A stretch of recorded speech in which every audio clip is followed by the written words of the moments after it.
sports, to me, is extremely destructive to culture in general. Whereas art is a kind of like communication which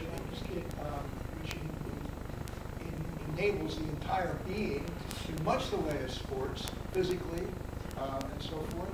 But at the same time, it has a different kind of result and effect on the people doing it and on the people watching it. Go to a football game and you see people calling for blood. You go to an art exhibit and you see people being spiritually moved. I think there's a big difference in those two activities. And yet, when I began to practice, when I began to take dance classes back when I was 40 years old, I was late coming to it, my body changed completely from kind of a flabby, middle-aged sort into an athletic kind of shape. I mean, it changed. And I thought to myself, if this were kind of presented or offered more widely, we could have kids who were in shape, but not necessarily for wrestling or football or some competitive sport where they're out to beat each other. And so art is like cooperative. Sports are competitive. Sports are training for war. I'm sorry if I'm sounding like an absolutist, but I really feel this way. Sports train us for war. Art trains us for cooperation and getting along together. Agreed. When you live in a society where the only answers are A, B, C, and all of the above, creativity has no place. Right. That's what these kids are being taught in school. They're being taught to test A, B, C, or D, all of the above, or none of the above. And so all the other considerations of creativity are out the window. You fail the test. That's what you were saying. And so we have to be, the curious mind leads to creativity. That's where you find it. And it's that thing which is very simple and very fundamental. I don't know, we call it all sorts of things. We call it ADD. We put all these kinds of labels on children who are expressing some sort of creativity. But because it doesn't fit in the norm, then, it's, give them a pill so that we can sedate that. And I sound like a radical too, but basically that's what it is. I mean, when you hear those drums this morning, before we came up here, I saw people rocking. Yeah, we rocked all day. Somebody keep getting ready to give us a rhythm.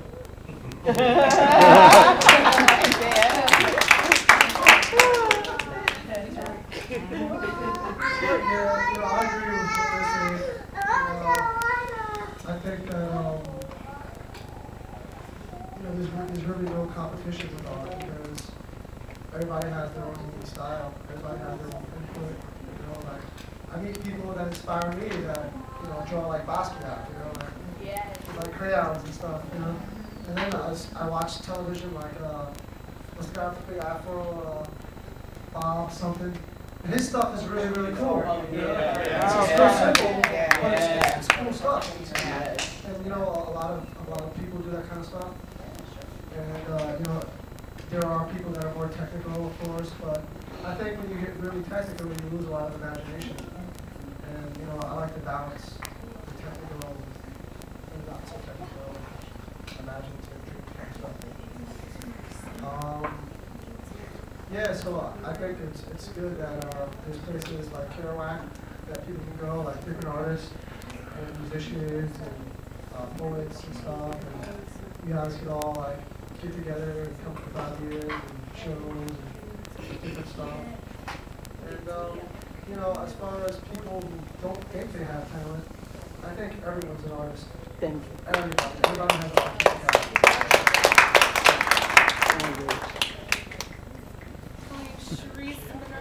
Whatever I am. I wanted to comment on that, and I have a question. I believe everyone has art, and I believe we separate it too much in society, so people believe they're artists or sportsmen or soldiers, or when all of us are all of those things. And I think marvelous the way some people can clean a kitchen. is an absolute art to me. I can't do it like that. You know, Martin Luther King says if you're going to be a street sweeper, be the best street sweeper that ever lived. That they actually turn the task into an art. And I believe, like you said, with art education, it brings that art out in everyone. To cure AIDS takes art. It is the creation of science. And we just tend to box everything off in these days. And I think that's a part of Movement for Peace and Culture, is that everyone has to enable that artist inside of them for whatever task they do. I feel so strongly on that. Okay. And now my question is, since we have a panel of all males, do you believe, well, you know, sometimes it's just availability. Do you believe there is a difference in the roles of males and females as artists? And I'd like to address that to you. So since you're out on the street all the time with your art, I'd like to know. I don't think there's much of a difference, really. You know, I think that females, you know, they have different kind of tastes and colors. You know, a lot of the times they like to use really bright colors, watercolors, stuff like that. You know? And they usually tend to, you know, be more original, I guess, in certain aspects. You know, like, I'm even inspired by some female caricature artists. I don't know if you ever heard of Marla Wilkinson. She does like stuff with Prince Tippy. Oh, really? Yeah, like really, really bright colors, like really, really crazy stuff. It's very inspiring. And, you know, it doesn't matter. Like, there's women that are good, there's old people that are good, young people that are good. Art's just one of those things where, like, anybody can be on top, you know? Right. I like chess.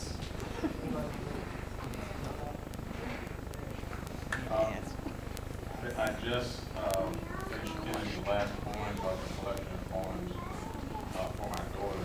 It's taken me about 5 years to write it.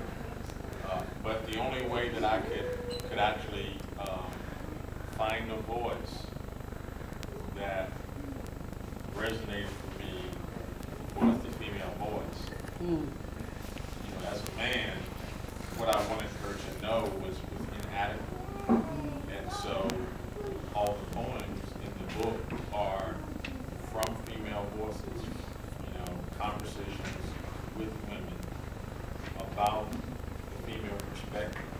And so I took those and translated those for her. So that's the only way I could do it, is listen to the female voice. So a lot of conversations. Some of these women right here, your voices are echoing in that group. Well, I think there's no doubt that there are macho artists. Ernest Hemingway comes to mind, Jackson Pollock, people like that. But I think by and large, artists, even male artists, tend to exhibit more of a feminine quality than a masculine. So in that sense, I think that in general, there are specific exceptions, but I think in general, there is not that much of a distinction between male and female artists. I think they both sort of worship at the same altar. What do you mean by the feminine qualities you say male artists? Well, sensitivity to a lot of things, including beauty, nurture, lovers of the world, and that's one of the lovers of the world part is where art gets into trouble with religion, because of religion's not all, but in general, again, religion's anti-worldly stance. Whereas, you know, a lot of that, like Keats, about crushing the grape against the palate, you know, those sensuous matters that artists deal with and exalt in their work is kind of frowned on by religion, in general, I say. And so for example, theater got kicked out of the church way a long time ago. But yet theater is a religious experience at its best. And so that's what I mean. Are there any ballet dancers in here? Yeah, history of Ballet? If you're not familiar with ballet, ballet is, we tend to personify it or depict it as tutus and women, dancing around. Very feminine, stereotypical. The origin of the term ballet comes from an Italian, balestra, which is actually fencing. Ballet is the derivative, is the feminization, the dance form of fencing. And I was a fencer at OU, and so when I heard about that, I was really interested. And then researching more on ballet, actually some NBA teams, they actually encourage their players to take ballet classes because it teaches you poise, balance, the extension of the arm. All of those qualities they transcend masculine or feminine. It transcends male or female gender roles, specific roles. It even goes into touches on this divine androgyny, aspect of it, because these are expressions, the extension of the arm, the way that you pose your neck.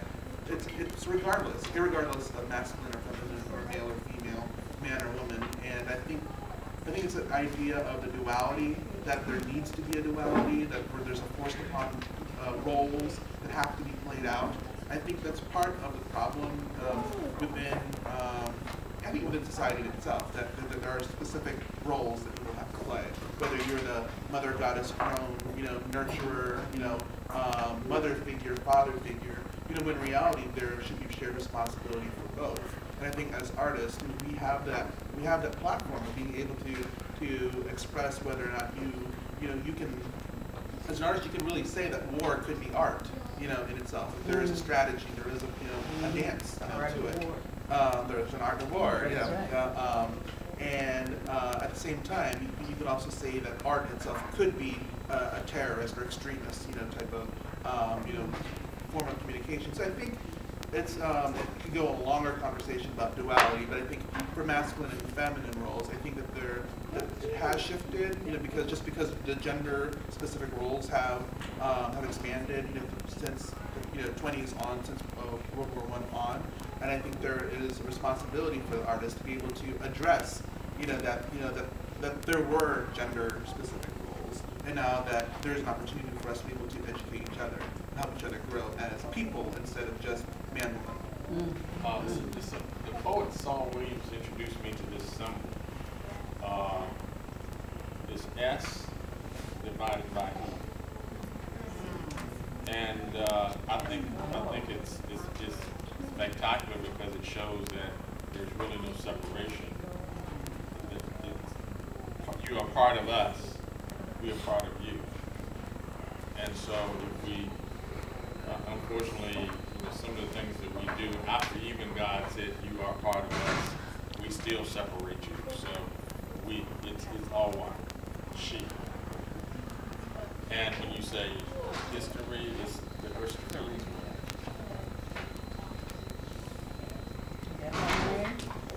Greg, you want to say something? Yeah, can you repeat that question? I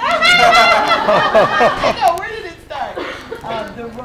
Is there a difference between the role of females, males, men, and women in art, or artists as peacemakers? Okay, I agree with all what these guys said. I don't think so. I think the role as peacemakers is people. Working with female artists, or teaching students who want to become artists or having people. I think 90% of my students over the last 20 years are female. And I usually look at how I interact, and then my nurturing role as both male and female. And I think it's definitely equal, but also some things that I notice.